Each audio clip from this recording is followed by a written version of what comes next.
This is an iHeart podcast.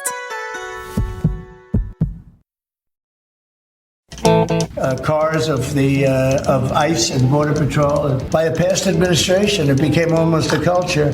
If somebody throws a rock at you, do nothing. If somebody spits in your face, do nothing.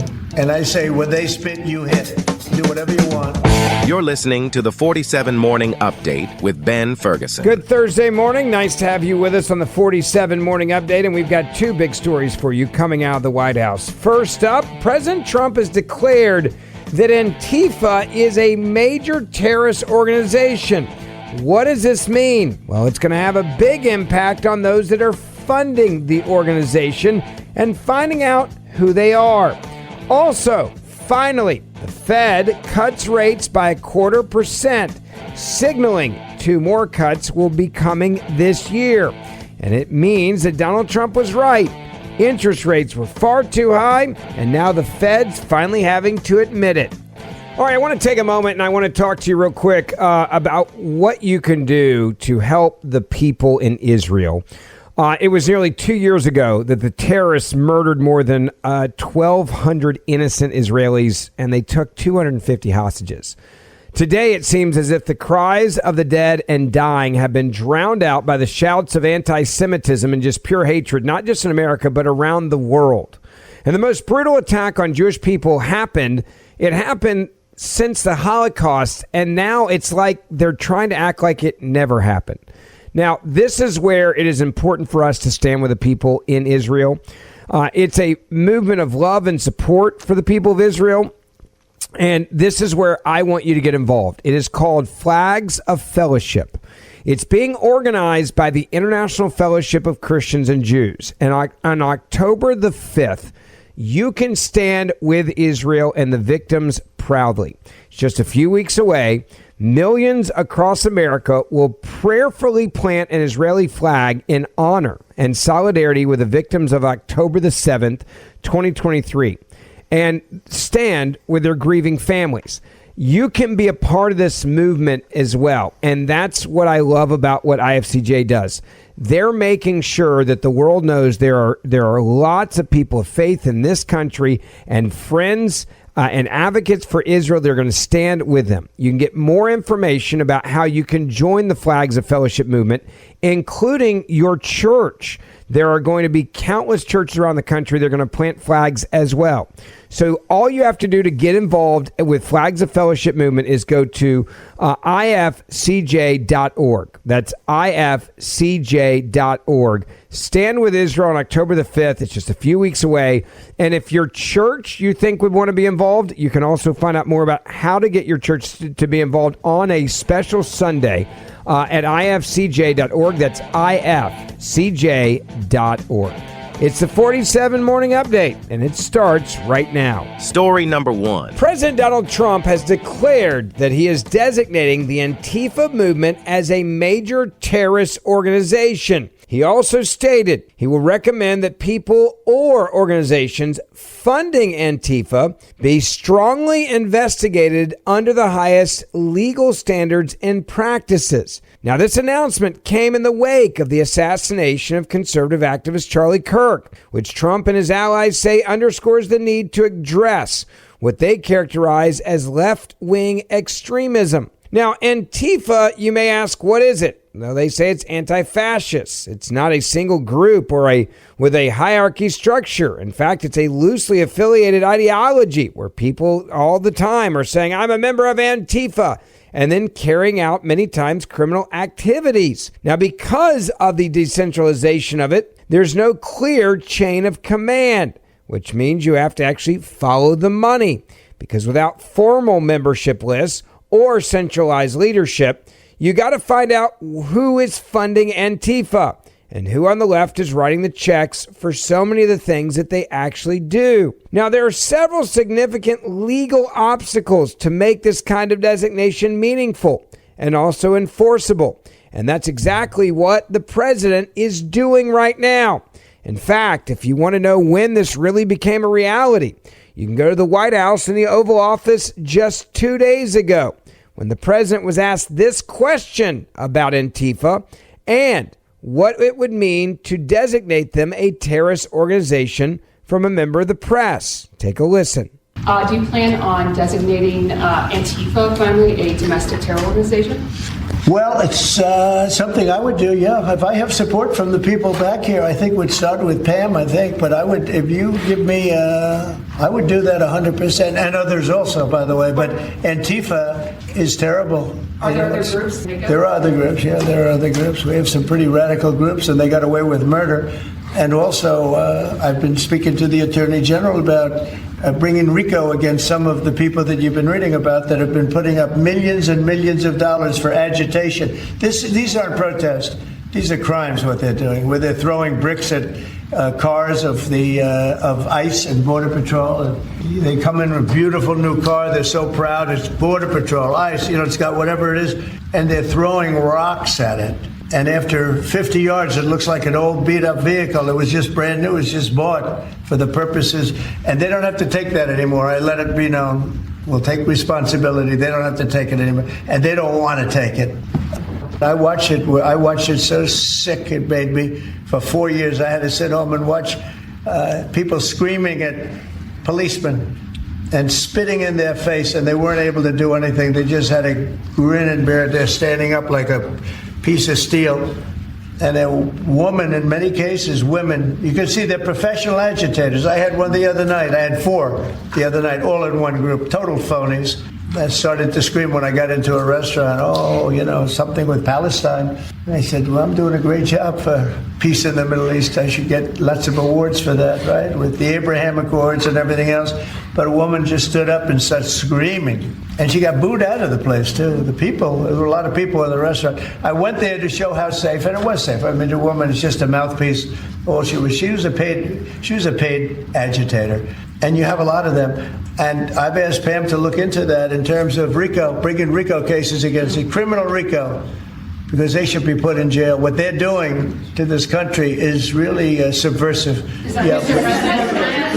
That is where all of this really got started. Now, here is the best part about what this means moving forward. The consequences of this action on Antifa are huge. This will now allow the U.S. government to increase investigations into individuals or entities that are believed to provide support to Antifa, aka money and logistics, supplies. Trump specifically asked for these types of investigations. It also allows for potential executive orders, regulations, policy changes aimed at curbing political violence or hate speech associated with Antifa. And then there's the possible legal or administrative sanctions for those found to be in material support of Antifa if state or federal laws can be invoked. This is where there is real consequences for people that are involved with this radical organization. And you need to find out who is exactly funding them. Follow the money is everything here. Now, we can also expect legal challenges. Groups like the ACLU and the SPLC, they're going to argue that the designation violates constitutional protection, free assembly, free speech, due process. And then the courts are going to have to interpret what designating a terrorist organization means in this context. I think this is clearly a fight the White House is more than happy to have. And then there's the political polarization of this.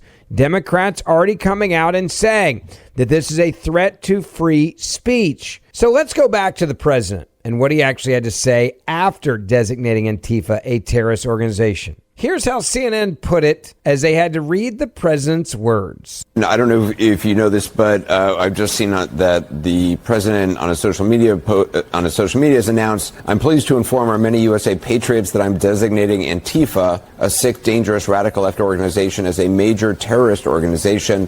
I'll also be strongly recommending that those funding Antifa be thoroughly investigated in accordance with the highest legal standards and practices." They can't stand the fact that radical organizations that are out there being funded by dark money from Democratic donors that are then committing crimes and terrorizing the public are no longer going to be able to operate the way they were under the Biden administration. And by the way, this is exactly why I voted for Donald Trump, and I think so many of you did as well. Now story number 2.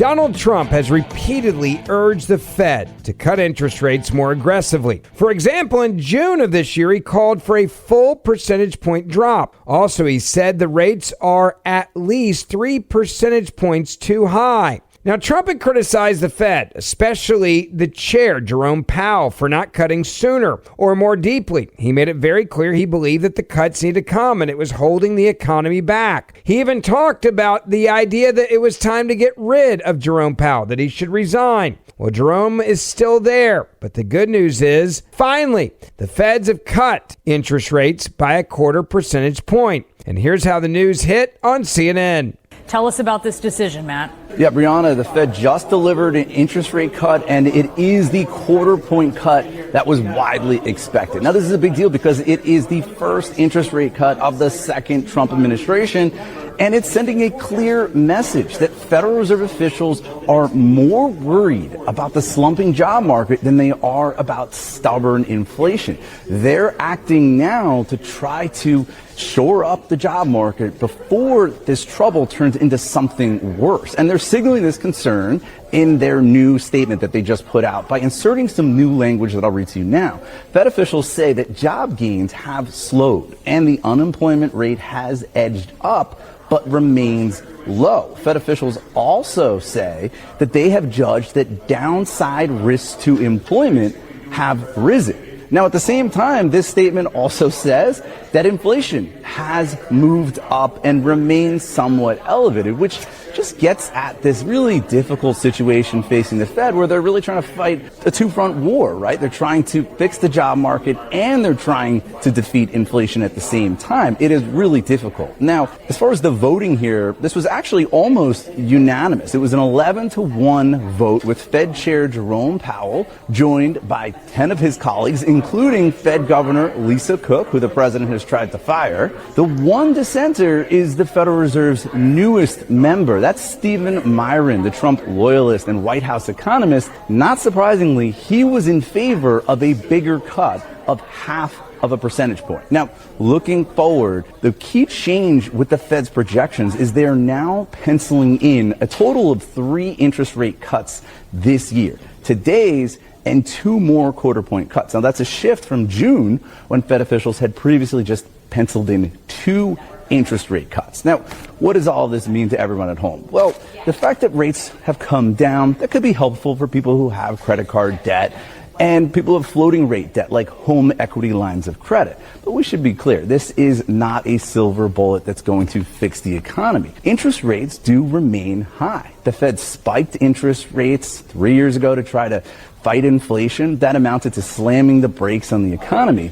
Now they're not going pedal to the metal and hitting the gas. They're sort of gradually taking their foot off the brake. Now, later this hour, Fed Chair Jerome Powell, he's going to take questions. I'm interested to hear what he's going to say about all of the pressure, the political pressure from the White House on Federal Reserve officials and how many more interest rates he expects to have in the coming months. Back to you, Brianna.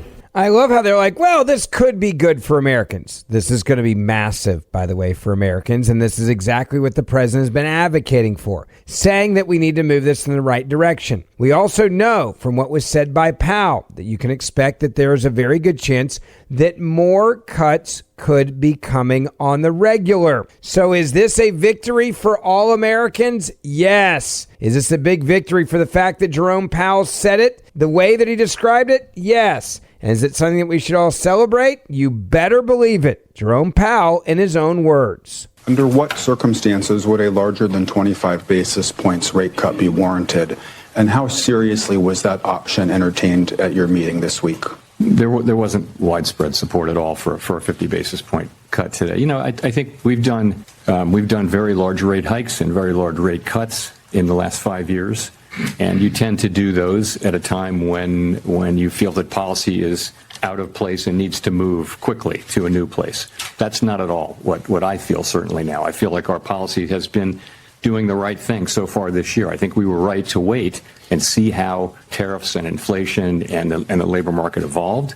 I think we're now reacting to the much lower level of job creation and other evidence of softening in the labor market and saying, well, those risks are maybe not fully balanced, but moving in the direction of balance now. And so that warrants a change in policy. So, even Jerome Powell having to admit he's probably gotten it wrong for a while now, and he's having to be honest that Donald Trump was right. Thank you for listening to the 47 Morning Update with Ben Ferguson. Please make sure you hit subscribe wherever you're listening to this podcast right now. And for more in-depth news, also subscribe to the Ben Ferguson Podcast, and we will see you back here tomorrow. This is an iHeart podcast.